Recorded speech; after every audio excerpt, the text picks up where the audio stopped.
आइए शुरुआत करते हैं अच्छी और सच्ची खबरों की। बात सबसे पहले जोशीमठ की, जिसे बचाने के लिए केंद्र और राज्य सरकार युद्ध स्तर पर जुटी हुई है और इसी सिलसिले में पीएमओ की अगुवाई में एक हाई लेवल मीटिंग भी हो चुकी है। इसमें वहां के हालात की समीक्षा की गई और साथ ही सीएम पुष्कर सिंह धामी ने भी प्रधानमंत्री मोदी को फोन कर पूरी बात बताई है, उन्हें जोशीमठ के हालात से रूबरू भी करवाया है। जोशीमठ में लगातार खराब होते हालात को देखते हुए राज्य सरकार ने जोशीमठ को आपदा प्रभावित क्षेत्र घोषित कर दिया है और वहां कंस्ट्रक्शन पूरी तरह से बैन कर दी गई है। तो वहीं उत्तराखंड सरकार की ओर से बनाई गई आपदा प्रबंधन और विशेषज्ञों की टीम ने अपनी रिपोर्ट मुख्यमंत्री धामी को सौंप दी है, जिसमें कई अहम सुझाव दिए गए हैं। क्या है ये सुझाव, हम आपको तफसील से बताएंगे, लेकिन पहले जोशीमठ के हालात पर यह रिपोर्ट देखिए।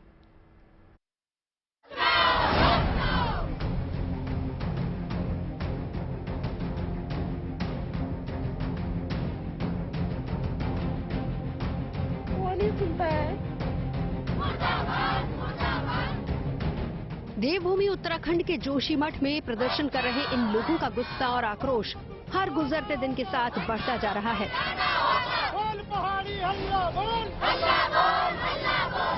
क्या बच्चे, क्या बुजुर्ग, क्या महिलाएं और क्या पुरुष, हर कोई इस कड़ाके की ठंड में काम धंधा छोड़कर अपने आशियाने को बचाने के लिए सड़कों पर उतर आया है।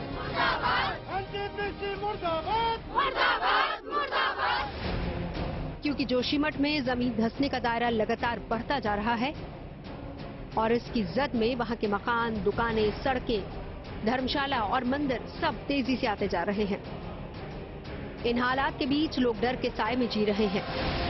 जोशीमठ में विरोध प्रदर्शन का दौर शुरू हो गया है। ये मेन सड़क है जो बद्रीनाथ श्राइन की तरफ जाता है, बद्री विशाल की तरफ जाता है और अलग अलग जो पैरामिलिट्री फोर्स की छावनी है, एस्टेब्लिशमेंट्स है, वहां को जाने वाले रोड को यहाँ के स्थानीय लोगों ने ब्लॉक कर दिया है। ट्रैफिक रुक गया है और ये पूरा का पूरा प्रदर्शन इस वजह से हो रहा है क्योंकि सुबह यहाँ पे एसडीआरएफ की टीम्स आई थी, लोकल एडमिनिस्ट्रेशन के लोग आए थे और उन्होंने इनको कहा कि वो घर खाली करके जाए। हमने नीचे यहाँ के छावनी बाजार के घरों से भी रिपोर्ट की है जहाँ पे मकानों में भयावह स्थिति है कि वो मकान कभी भी गिर सकते हैं। जोशीमठ की इन इमारतों में दरारें पड़ी तो लगातार बढ़ती जा रही हैं।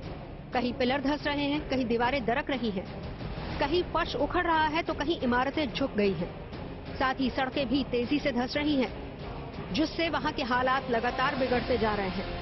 इन हालात को देखते हुए प्रशासन ने जर्जर हो रही इमारतों को तेजी से खाली करवाना शुरू कर दिया है और इन खाली कराई जा रही इमारतों पर लाल पेंट से क्रॉस का निशान बनाया जा रहा है ताकि लोग इन इमारतों को फौरन खाली करके सुरक्षित ठिकानों की तरफ चले जाएं। मुख्यमंत्री पुष्कर सिंह धामी विजिट करके गए हैं, लाल निशान हर जगह लगाया जा रहा है, लेकिन इन तस्वीरों को भी देखिएगा। जैसे जैसे हम इस घर में आगे बढ़ेंगे आपको तबाही का मंजर दिखाई देगा। कोशिश पहले सफेद पैच को देखिए और समझिए कि जब पहली दरारें यहां आनी शुरू हुई तो सीबी पांडे के परिवार ने इसको रिपेयर करने की कोशिश की, लेकिन फिर वो दरार किस हालात में पहुंच गया कि देखिए तबाही का मंजर पूरे जोशीमठ में दिखने लगा। ये देखिए हालात, पहले छोटे क्रैक्स और अब ऐसा दरार, ऐसे क्रैक्स कि जिनको भरना असंभव है। और सिर्फ कहानी यहीं खत्म नहीं होती है, इसके बगल वाले कमरे में जब आप जाएंगे तो आपको जोशीमठ में हो रहे तबाही की असली तस्वीर दिखाई देगी। और इस पर सीबी पांडे के परिवार का एक बहुत बड़ा सवाल है यहां के प्रशासन से, यहां के जिला के अधिकारियों से। मैं अपने सहयोगी अभिषेक को कहूंगा, ये घर बिल्कुल इस वक्त अनसेफ है। हम लोग भी जब यहां पे हैं तो हमें पता नहीं कितनी सुरक्षित है ये पूरा टेरेन, क्योंकि जब तस्वीर आप आगे के कमरों में देखेंगे तो आपको पता चलेगा कि कितना खतरनाक है इन घरों में इस वक्त जोशीमठ में रहना और यहां पर किसी भी तरह की गतिविधि को करना। लाल निशान लगातार। अब देखिए इस कमरे में आइए, यहां देखिए आप हालात, यहां पे देखिए। मैं अंदर नहीं जा रहा हूं, इसकी वजह यह है कि असुरक्षित है ये पूरा का पूरा हिस्सा। ऐसा लगता है, ऐसा प्रतीत होता है कि यहां पे कोई जबरदस्त भूकंप आया और उसके बाद जमीन फट गई है। बताया जा रहा है कि अब तक जोशीमठ की 600 से ज्यादा इमारतों में दरारें आ चुकी हैं। इन इमारतों में रहने वाले कई लोग अपनी गृहस्थी समेट कर सुरक्षित ठिकानों की तरफ जा रहे हैं।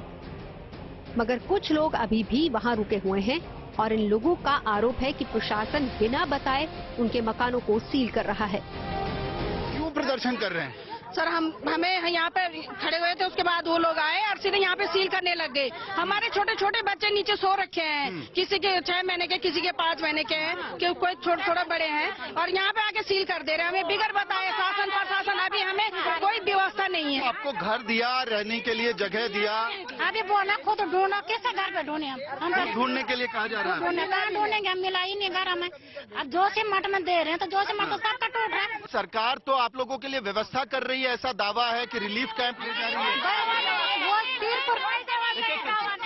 वो सिर्फ रहने की व्यवस्था है इंसानों के लिए। जो जिन मकानों में सामान अंदर, आदमियों का सामान है, वो सामान अंदर ही पैक है। आदमी जाएगा अपना सामान कहाँ ले जाएगा। हालांकि लोगों के इस प्रदर्शन और गुस्से के बीच राज्य सरकार ने एहतियात के तौर पर जोशीमठ के कुछ वार्ड्स को आपदा प्रभावित क्षेत्र घोषित कर दिया है और वहां कंस्ट्रक्शन पर पूरी तरह से बैन लगा दिया गया है। वहीं स्थानीय प्रशासन लोगों से अपील कर रहा है कि वो बिना वक्त गवाए रिलीफ कैंप में चले जाएं। इसमें हमने कुछ वार्ड जैसे सिंगधार, गांधीनगर, सुनील तो और मनोहर बाग, यहाँ पर हमने आपदा प्रबंधन अधिनियम अंतर्गत सुरक्षित क्षेत्र घोषित किए हैं। जो अभी अनफिट है रहने के लिए, तो उनको हम संपूर्ण रूप से प्रतिबंधित कर रहे हैं। तो वहाँ पर जो प्रवेश है वो भी निषेध रहेगा। जोशीमठ के मौजूदा हालात को समझने और लोगों को ढांढस बधाने के लिए खुद मुख्यमंत्री पुष्कर सिंह धामी भी वहां का दौरा कर चुके हैं और वो इस सिलसिले में प्रधानमंत्री मोदी से फोन पर भी बात कर उन्हें हालात की जानकारी दे चुके हैं। मुख्यमंत्री का कहना है कि जोशीमठ को बचाने के लिए हर संभव कोशिश की जाएगी।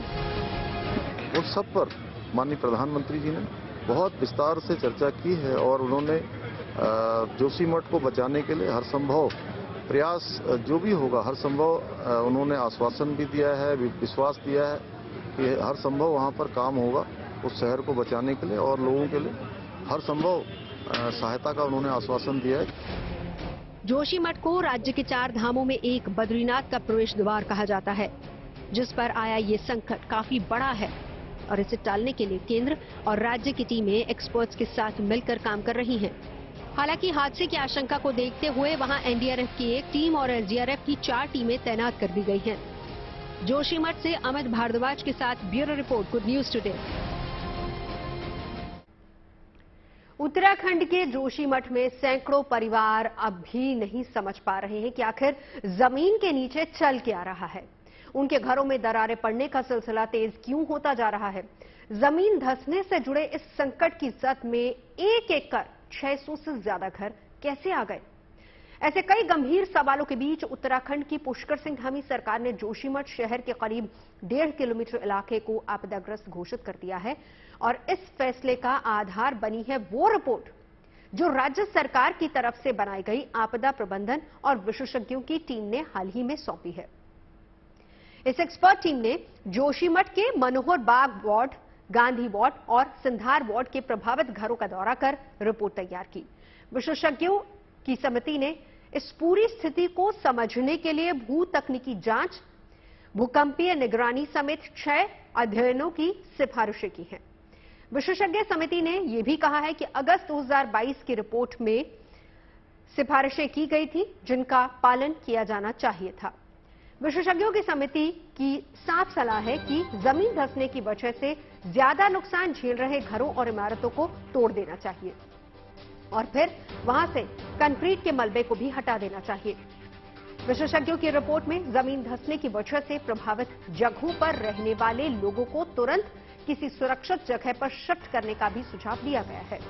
इसके अलावा जोशीमठ शहर के उन इलाकों की पहचान भी करने की सलाह दी गई है जहां जमीन धंसने या फिर उससे घरों में दरार पड़ने की समस्या न आई हो, यानी वो क्षेत्र जो अभी भी रहने लायक सुरक्षित है। प्रभावित इलाकों की भू तकनीकी जांच की भी सिफारिश की गई है, यानी इलाके में मिट्टी की जांच कराई जानी चाहिए। इसके अलावा जोशीमठ के उपस्तरों की जियोलॉजिकल जांच की भी सलाह दी गई है।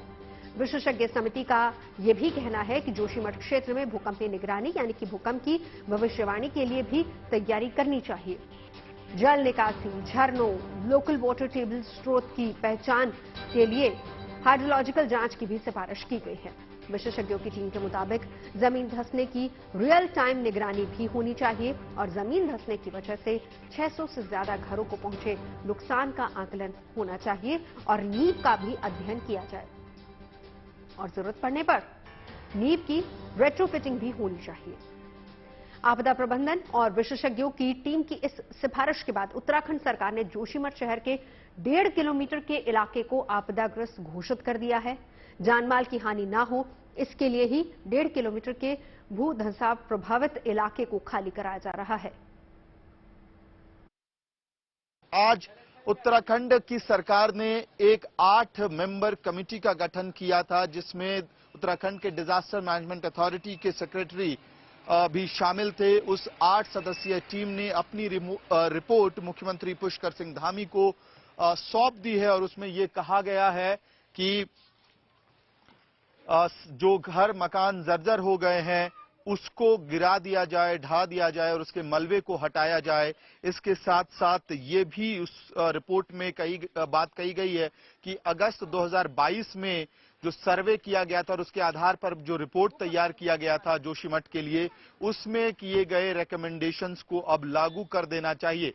साथ साथ उस 8 सदस्यीय कमेटी की रिपोर्ट में ये भी बात कही गई है कि अब जोशीमठ को सुरक्षित रखने के लिए, ताकि ये तस्वीरें जो आप देख रहे हैं जहां परिवार एक तरह से पलायन कर रहे हैं, अपने घरों को पीछे छोड़कर जा रहे हैं, ये तस्वीरें दोबारा ना उभरे, इसके लिए 6 स्टडीज को कैरी आउट करने का रिकमेंडेशन दिया है इस एक्सपर्ट कमेटी ने, जिसमें जियोलॉजिकल सर्वे से लेके जो सॉयल है, जो यहाँ की मिट्टी है, उसके स्ट्रेंथ को नापने तक की बात कही गई है और इसके साथ साथ जो सेस्मिक मूवमेंट्स हैं उसको एनालाइज करने की भी के भी रिकमेंडेशन उस एक्सपर्ट कमेटी में किया गया है। उसमें कहा गया है कि जो जियोलॉजिकल कंडीशंस की वजह से और डेवलपमेंटल प्रोजेक्ट्स की वजह से जो कंपन जोशीमठ में पैदा हो रही है उसकी जांच करना बहुत जरूरी है।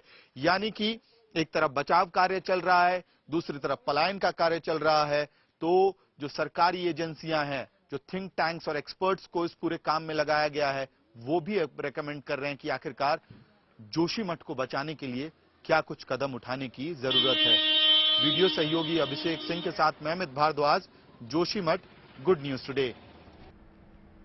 तो जोशीमठ को बचाने के लिए एक तरफ जहां केंद्र और उत्तराखंड सरकार चरणबद्ध तरीके से काम कर रही है, वहीं दूसरी तरफ कुछ लोगों ने इस मामले को लेकर सुप्रीम कोर्ट का दरवाजा खटखटाया है। सुप्रीम कोर्ट में पीआईएल दाखिल करने वाले वकीलों की राय क्या है, वो आपको सुनवाते हैं।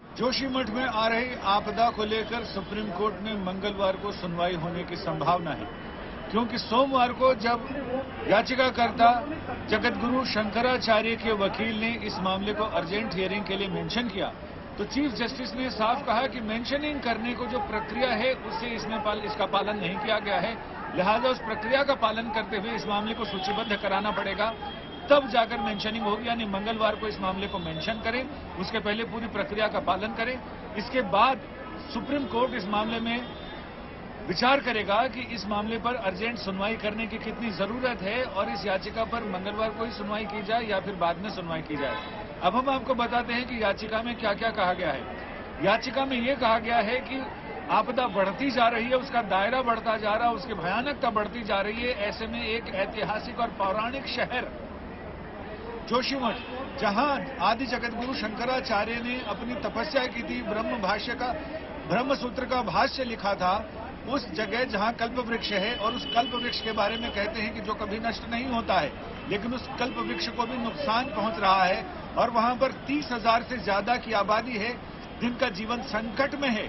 ऐसे में धर्मगुरु होने के नाते भी उनका ये कर्तव्य है और सरकार वहां पर बहुत कुछ नहीं कर रही है। जो करना चाहिए, जिस आपात स्थिति से निपटने के लिए युद्ध स्तर पर कार्य किए जाने चाहिए, वो नहीं हो रहे हैं, लिहाजा वो सुप्रीम कोर्ट की शरण में आए हैं। सुप्रीम कोर्ट इस मामले में सरकारों को आदेश जारी करे कि केंद्र और राज्य सरकार वहां पर राहत और बचाव के काम करें और इसके बाद ये एहतियाती उपाय करें जिससे कि आपदा आगे ना बढ़े।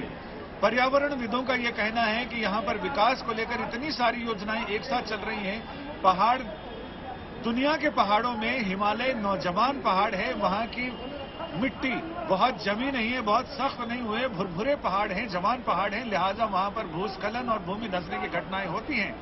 केदारखंड है वो अपने आप में दलदली जमीन है, लिहाजा ऐसे में वहां पर बेतहाशा निर्माण कार्य पर रोक लगे और जो निर्माण कार्य हो वो भी पूरी गतिविधियों को ध्यान में रखते हुए कि क्या चीज पर्यावरण अनुकूल है और क्या चीज पर्यावरण प्रतिकूल है, इन तमाम चीजों को इस याचिका में रखा गया है। याचिका में 6 पक्षकार बनाए गए हैं, जिसमें केंद्र सरकार है, राज्य सरकार है, केंद्रीय आपदा प्रबंधन प्राधिकरण है, जिला प्रशासन है और इसके साथ ही बॉर्डर रोड ऑर्गेनाइजेशन को भी इसमें पक्षकार बनाया गया है। अच्छी और सच्ची खबरों में आगे बढ़ते हैं, बात मौसम की करते हैं। सर्दी के डबल अटैक की जानकारी आपको दे दें, क्योंकि दिल्ली और एनसीआर में आज पूरा दिन कोहरे की चपेट में ही तमाम इलाके रहे। पहाड़ों से काफी ज्यादा ठंड पहाड़ों पर भी पड़ रही, जिसका असर मैदानी इलाकों पर हो रहा है। दोपहर बाद तक दिल्ली एनसीआर के कई इलाके कोहरे की चादर में लिपटे नजर आए। दिल्ली के कई इलाकों में जीरो विजिबिलिटी देखी गई, जिससे इंडिया गेट मानो गायब हो गया।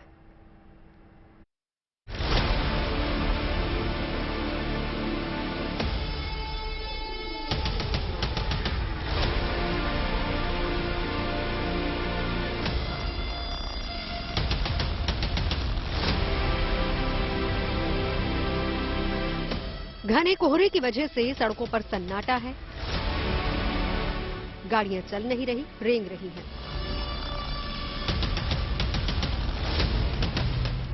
कोहरे की सफेद चादर में लिपटी ये देश की राजधानी दिल्ली है, जहां इन दिनों पहाड़ी इलाकों जैसी ठंड पड़ रही है। इस मौसम में अक्सर दिल्ली वाले पहाड़ों का रुख करते हैं, लेकिन जनवरी के महीने में उन्हें हिल स्टेशन जाने की जरूरत नहीं।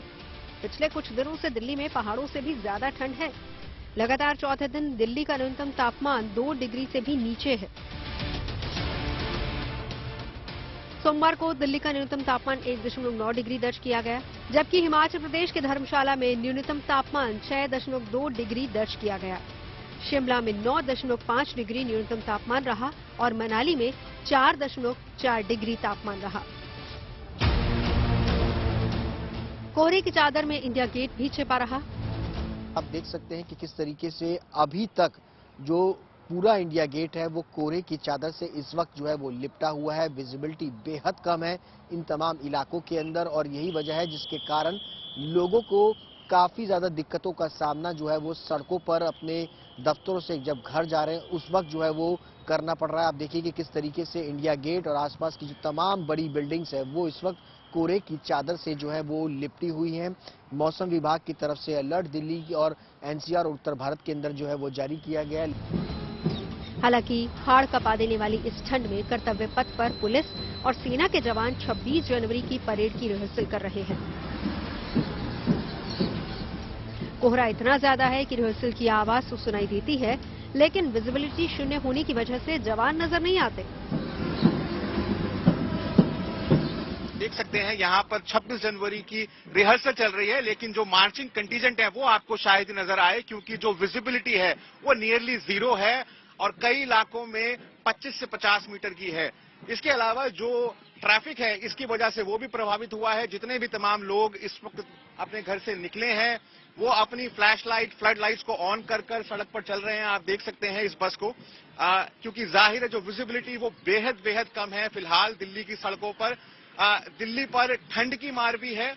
कल दिल्ली में जो न्यूनतम तापमान है वो दरअसल 2 डिग्री से भी नीचे पहुंच गया था और अभी भी जो टेम्परेचर है वो 2 से 4 डिग्री के बीच में बना हुआ है। जाहिर है इसकी वजह से दिल्ली वालों को खासी परेशानी हो रही है। दिल्ली सरकार ने तमाम स्कूलों को एडवाइजरी इशू की है कि स्कूलों को कम से कम 15 जनवरी तक बंद रखा जाए, ताकि जो बच्चे हैं, जो छात्र हैं, उनको परेशानी ना उठानी पड़े। इसके अलावा जो मौसम विभाग है उसने साफ तौर पर ये कहा है कि अगले 48 घंटे तक इसी प्रकार की जो हालात हैं वो दिल्ली में बने रहेंगे। उसने लोगों तक ये भी कहा है कि आप अगर जरूरत नहीं है तो घरों से ना निकलें। तस्वीरों से साफ है कि लुढ़कते पारे ने दिल्ली वालों की मुसीबतें बढ़ा दी हैं। जिन्हें मजबूरी में बाहर निकलना पड़ रहा है वो लोग खुद को पूरी तरह से ऊनी कपड़ों से पैक करके ही निकल रहे हैं। लेकिन कोहरे का क्या करें? हालात तो ये थे कि सुबह 5:30 बजे दिल्ली के सफदरजंग में 25 मीटर और पालम में विजिबिलिटी 50 मीटर दर्ज की गई। घने कोहरे का लाइव रियलिटी चेक जरा मैं आपको दिखाता हूं। मैं कैमरे से थोड़ा सा दूर होने की कोशिश करता हूं और जितना दूर होता चला जाऊंगा वो शायद कैमरे से ओझल होता हुआ जाऊंगा। तो ये नजारा है दिल्ली का। दिल्ली एनसीआर में सुबह से अगर बात की जाए तो घना कोहरा छाया हुआ है। तस्वीर जरा जगन्नाथ आपको दिखाएं डीएनडी की। ये जो डीएनडी है मलिका, ये नोएडा और दिल्ली को जोड़ता है। और जरा देखिए तस्वीर पूरे दिल्ली एनसीआर में पिछले दिनों से कड़ाके की ठंड पड़ रही है। सफदरजंग की बात करें तो वहां पर 2 डिग्री 1.9 डिग्री के तापमान जो है वो मापा जा रहा है। कड़ाके की ठंड, ठिठुरन, गलन लोगों को महसूस हो रही है। उत्तरी भारत में उत्तर प्रदेश की हालत भी खराब है। कई जिलों में तापमान 5 डिग्री से नीचे चला गया है। अयोध्या में 3 डिग्री से भी कम तापमान रिकॉर्ड किया गया। लिहाजा मौसम विभाग ने उत्तर प्रदेश के 16 जिलों में रेड अलर्ट जारी किया है, जिसमें गाजियाबाद, हापुड़, बुलंदशहर, बागपत, मेरठ, रायबरेली, अमेठी, अयोध्या, सुल्तानपुर, अमरोहा, बिजनौर, मुजफ्फरनगर, रामपुर, बरेली, उन्नाव और कानपुर शहर शामिल हैं। उत्तर प्रदेश में सर्दी का सितम कम नहीं हो रहा है। यूपी समेत राजधानी लखनऊ कपकपा रही है। पारा लुढ़क कर 4 डिग्री पहुंच गया है, तो वहीं रामनगरी अयोध्या 3 डिग्री सेंटीग्रेड पर कपकपा रही है। मेरी मौजूदगी इस वक्त लखनऊ के ऐतिहासिक इमारत रूमी दरवाजे पर है और आज ये कहा जा सकता है कि इस कोहरे की चादर के चलते, इस कोहरे की चादर ने इस ऐतिहासिक इमारत को भी आज ढक लिया है। और अब तस्वीर आप सीधी देखेंगे, यहां से कैमरामैन रोहित दिखाएंगे जो रूमी दरवाजा है वो किस तरह से यहां पर ढका आपको नजर आ रहा है। जो विजिबिलिटी है, जो दृश्यता है वो शून्य पहुंच चुकी है लखनऊ में। ये बताना भी जरूरी है, दृश्यता शून्य होने का मतलब ये कतई नहीं होता है कि इस दौरान कुछ नहीं दिखता है। जब कोई ऑब्जेक्ट स्पष्ट नहीं दिखता है या धुंधला दिखता है, उस स्थिति को शून्य दर्शाया जाता है या उसको शून्य दृश्यता कही जाती है। और ठीक वही आज रूमी दरवाजे का हाल है। यह ऐतिहासिक इमारत जहां पर लोग आते हैं, घूमने आते हैं, लोगों के लिए सेल्फी पॉइंट भी है, पर आज यहां पर धुंधला सा नजर आ रहा है। जितने गुंबद हैं इसके वो भी धुंधले नजर आ रहे हैं। यही नहीं, ये पूरा जो इलाका है यहाँ बड़ा इमामबाड़ा भी आता है और जो यहाँ पर गाड़ियां आ रही हैं, अब उस तरफ में कैमरा ले जाऊंगा और दिखवाऊंगा अपने कैमरामैन से कि सबने डिपर जलाया हुआ है, गाड़ी में लाइट्स जल रहे हैं। सुबह का समय है। यूजुअल डेज में रात में जरूर इस तरह की लाइट्स का प्रयोग होता है, पर इस वक्त कोहरा इस कदर गिर रहा है कि आलम यह है कि सेफ्टी पर्पज से सावधानी बरतते हुए लोग यहां पर डिपर जला रहे हैं, अपनी गाड़ी के शीशे साफ कर रहे हैं। तो जो मुसाफिर यहां पर निकल रहे हैं वो अपना चेहरा ढके हुए हैं, कैप लगाए हुए हैं, हाथों में दस्ताने पहने हुए हैं। चंडीगढ़ शहर को भी कोहरे की चादर ने अपने आगोश में ले रखा है। हालात ये हैं कि इस समय चंडीगढ़ में शिमला से दोगुनी सर्दी है। पंजाब के बठिंडा समेत कई शहरों में विजिबिलिटी 0 है। सड़कों पर 10 मीटर की दूरी पर भी कुछ नजर नहीं आ रहा। चंडीगढ़ का तापमान शिमला से लगभग 2 गुना ज्यादा ठंडा है।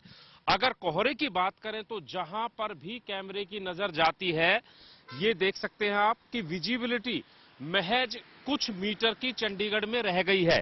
जो वाहन चल रहे हैं उनको दिन में भी लाइट जलाकर चलना पड़ रहा है, साथ में इंडिकेटर ऑन करने पड़ रहे हैं।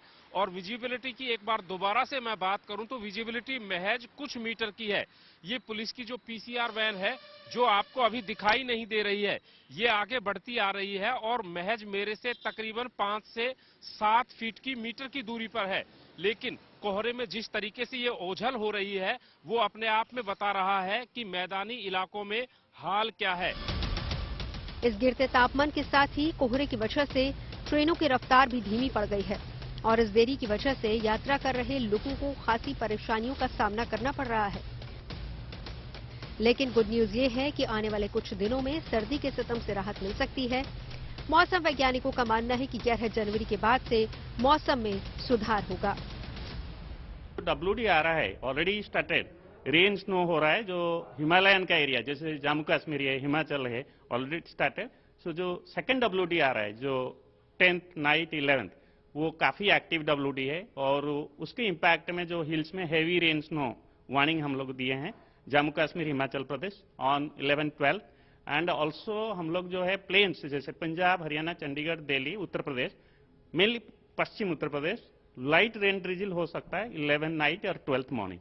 सो सभी को मालूम है जब WD आता है तो सारा जो है खिन हो जाता है, आई मीन विंड आएगा और क्लाउड भी आएगा। सो इसी के इम्पैक्ट से रात का तापमान जो 2, 3, 4 चल रहा है वो बढ़ के 11 नाइट में 6-7 हो सकता है। ठीक है, कोल्ड वेव चला जाएगा और उसके साथ साथ फॉग भी सारा जो है क्लीन ही हो जाएगा। कुल मिलाकर आधा हिंदुस्तान ठिठुर रहा है।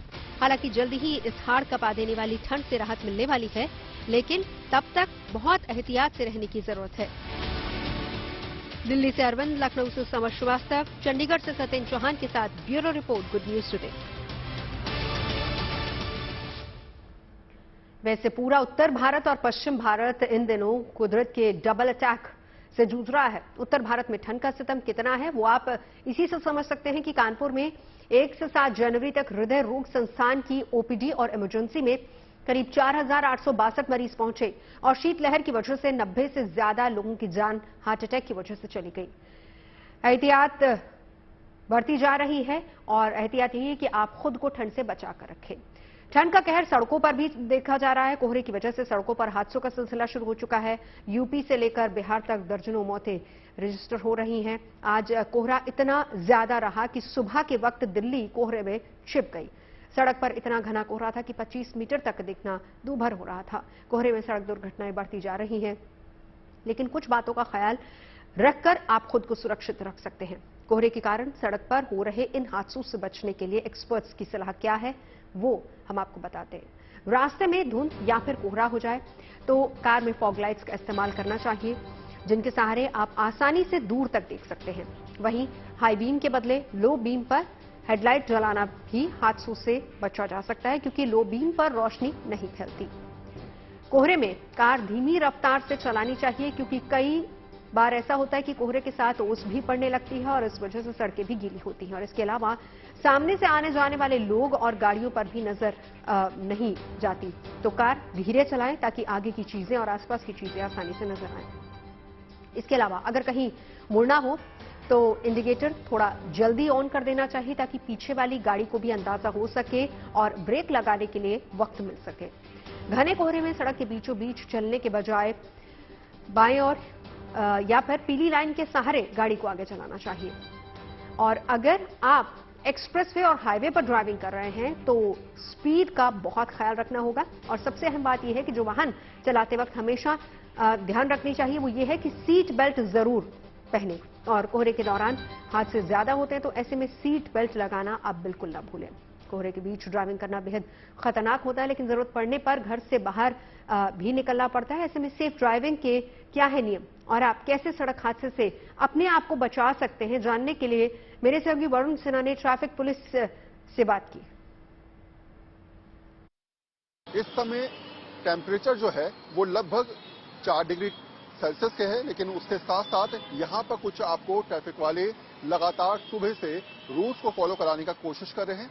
और इन लोगों को अगर आप देखेंगे तो इन लोगों की सोच ये है कि कोई भी व्यक्ति रूल्स को ना तोड़े। तो पहला सवाल मेरा आपसे ये है कि आज ठंड बहुत है और सुबह से तापमान काफी कम है, सुबह तो कोहरा भी बहुत था, आप लोग सुबह से ड्यूटी दे रहे हैं, तो कितनी मुश्किल होती है आपको उसमें?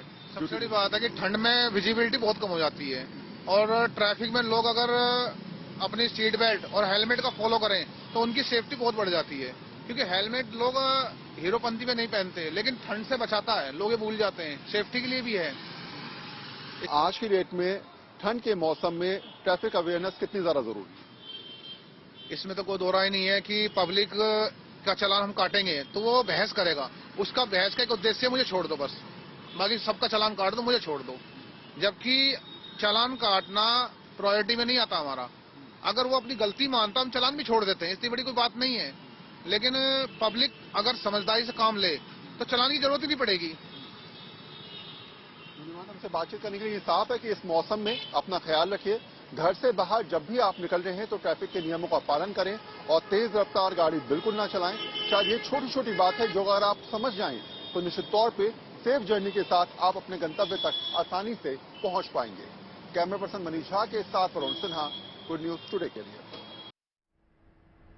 ये तो बात हुई ड्राइविंग की कि जब आप ड्राइव कर रहे हैं कोहरे में या फिर ठंड में तो किस तरीके से सुरक्षित और सेफ ड्राइविंग आप करें। लेकिन ठंड से बचने के लिए सेहत का ख्याल कैसे रखें? चाय अच्छा बहाना भी है और अच्छा सहारा भी है। चाय की टपरियों पर आजकल चाय के दीवाने खूब आपको मिल जाएंगे। तो चलिए हम आपको ले चलते हैं दिल्ली से लेकर लखनऊ तक चाय की दुकानों पर किस तरह की रौनक इस मौसम में लगी हुई और कैसी चकल्लस वहां पर होती है वो दिखाते हैं।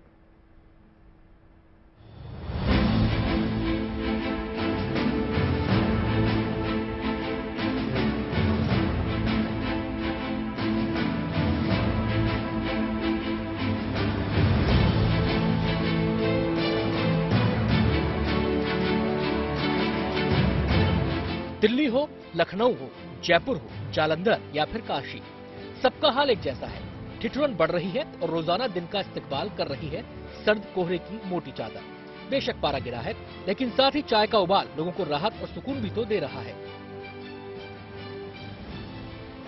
इस चाय के उबाल के साथ ये भी समझिए कि इस समय ठंड इतनी ज्यादा है कि हर कोई चाय की चुस्की लेता हुआ नजर आ रहा है। लेकिन ठंड की हालात की अगर बात करें तो इस समय दिल्ली एनसीआर में लगातार पारा नए रिकॉर्ड बनाता हुआ नजर आ रहा है। मौसम विभाग की माने तो अगले 2 दिन यानी कि 9 और 10 जनवरी तक ऐसे ही यथास्थिति हालात रहने वाले हैं और अगले कुछ दिन दिल्ली वालों को इसी तरीके से सर्दियों का सामना करना पड़ेगा। बीते दिनों पारा गिरा है तो दिल्ली वालों का चाय का कोटा भी बढ़ गया है। जगह जगह चाय की टपरी पर रौनक बढ़ने लगी है। सर्द मौसम में कहीं सियासी चकल्लस की गर्मी है तो कहीं रोजमर्रा के किस्से कहानियों की गपशप का रेला है। मैं फिलहाल इस समय फिरोजशाह रोड पर हूं और मेरे साथ तमाम लोग इकट्ठे आपको नजर आ रहे होंगे। सबके हाथ में चाय का कप भी आपको नजर आ रहा होगा। तो पहला सवाल मेरा ये कि आज की सुबह बड़ी सर्द थी और घर से निकले तो कोहरा था और अभी भी मैं देख रहा हूं कि ठंड में आप जो है वो हाथ में चाय लिए हुए हैं। तो ये चाय और सर्दी को कैसे कॉम्बिनेशन को एंजॉय करते हैं? सर ठंड होती है तो उसमें चाय का ही सहारा होता है कि भाई थोड़ा सा आदमी चाय पी ले तो गर्माहट आ जाती है। चाय सर्दी का एक बहुत अच्छा वो है और सर्दी में चाय ना मिले तो बहुत क्या नाम नहीं होता, क्योंकि लोग वाग जब भी घर में जाएंगे या घर से निकलेंगे चाय सबसे पहले चाहिए। इसीलिए हम भी आए, मैंने कहा चलो चाय पी लेते हैं। अच्छा, मैं देख रहा था कि भाई जब आया तो आप चाय पी रहे थे। सुबह से कितने कप चाय हो गई? सुबह से चौथा कप है सर। 5 बजे उठते उठते कहते हैं चाय बनाओ। राजस्थान का हाल भी जुदा नहीं है। यहाँ भी सर्दी का सितम जारी है, लेकिन जल्द ही यहाँ भी लोगों को ठिठुरन से राहत मिलने की संभावना है। सर्दी में धुंध वगैरह कोहरा वगैरह इतना जबरदस्त चल रहा है कि गाड़ी चलाना बड़ा मुश्किल हो रहा है सुबह सुबह तो हमारे लिए। तो देखिए ये कुछ लोग हमारे साथ में थे, इनका कहना है कि गाड़ी चलाने में बहुत दिक्कत होती है सर्दी के टाइम में। अगर मौसम विभाग की माने हम तो आने वाले समय में 14 जनवरी तक जो है वो सर्दी कम होगी। टेम्परेचर जो है 3 से 4 डिग्री औसतन बढ़ेगा, लेकिन 15 जनवरी के बाद से फिर से कड़ाके की सर्दी राजस्थान में आएगी, क्योंकि एक वेस्टर्न डिस्टर्बेंस है जो कि हिमालयन रीजन में होगा और ठंडी हवाएं जो है वो राजस्थान की ओर बढ़ेगी। लखनऊ, कानपुर समेत उत्तर प्रदेश के तमाम इलाकों में लोग कड़ाके की सर्दी से बचने का जुगाड़ तलाशते नजर आए। कुछ ने गर्म चाय की प्याली थामी तो कुछ अलाव का सहारा लेते दिखाई दिए। हमारी मौजूदगी शर्मा चाय पर इस वक्त है लखनऊ के, और आप देखें अगर यहाँ पर तो तमाम लोग आपको नजर आएंगे जो यहाँ पर चाय की चुस्की लेते हुए नजर आ रहे हैं। ठंड से बचने का एक नायाब तरीका चाय जो पी रहे हैं उनसे भी बात करूंगा, समझूंगा कि आखिर ठंड में कैसे बच रहे हैं। ठंड बहुत पड़ रही है लखनऊ और यूपी में, कैसे बच रहे हैं आप? ठंड बच रही, कैप लगा रहे हैं, चाय पी रहे हैं, बाहर निकल कम रहे हैं ताकि ठंड कम लगे, बीमार नहीं पड़ेंगे इस तरह। अरे आप लोग यहाँ पर चाय पीने आए हो, ठंड लग रही है, कैसे बच रहे हो ठंड से? ठंड से शर्मा जी की चाय पी रहे हैं, ठंड। यस ओके, आप लोग क्या कर रहे हो? शर्मा जी की चाय जिंदाबाद। बात भारतीय वायुसेना की, जिसकी पहली महिला fighter pilot squad leader Avani Chaturvedi एक और रिकॉर्ड कायम करने जा रही हैं। अवनी चतुर्वेदी जापान में होने जा रहे युद्धाभ्यास में शामिल होने वाली है और इसी के साथ वो भारत की ऐसी पहली महिला फाइटर पायलट बन जाएंगी जिन्होंने किसी अंतर्राष्ट्रीय युद्धाभ्यास में शिरकत किया हो। भारत और जापान की सेनाओं के बीच ये एक्सरसाइज 12 से 26 जनवरी तक आयोजित की जाएगी, जिसे वीरगार्जन 2023 नाम दिया गया है।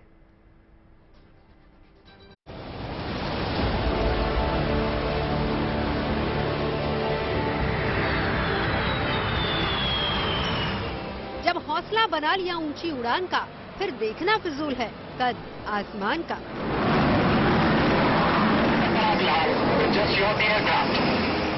इसी हौसले के साथ आसमान की ऊंचाई की तह लेने निकल चुकी हैं देश की पहली महिला फाइटर पायलट अवनी चतुर्वेदी, जो भारत और जापान की वायु सेनाओं के बीच होने वाले युद्धाभ्यास में हिस्सा लेने वाली हैं।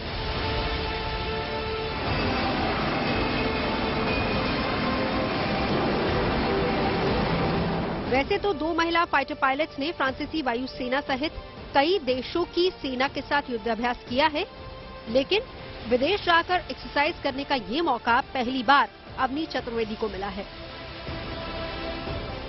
यानी वो देश की ऐसी पहली महिला फाइटर पायलट बनने वाली हैं जो किसी अंतर्राष्ट्रीय युद्धाभ्यास में शिरकत करने के लिए जापान के लिए रवाना हो चुकी हैं। खबरें सच्ची होनी चाहिए, अच्छी खुद ब खुद लगती हैं। Navjot Randhawa signing off. आप सुनते रहिए गुड न्यूज और देखते रहिए गुड न्यूज टुडे।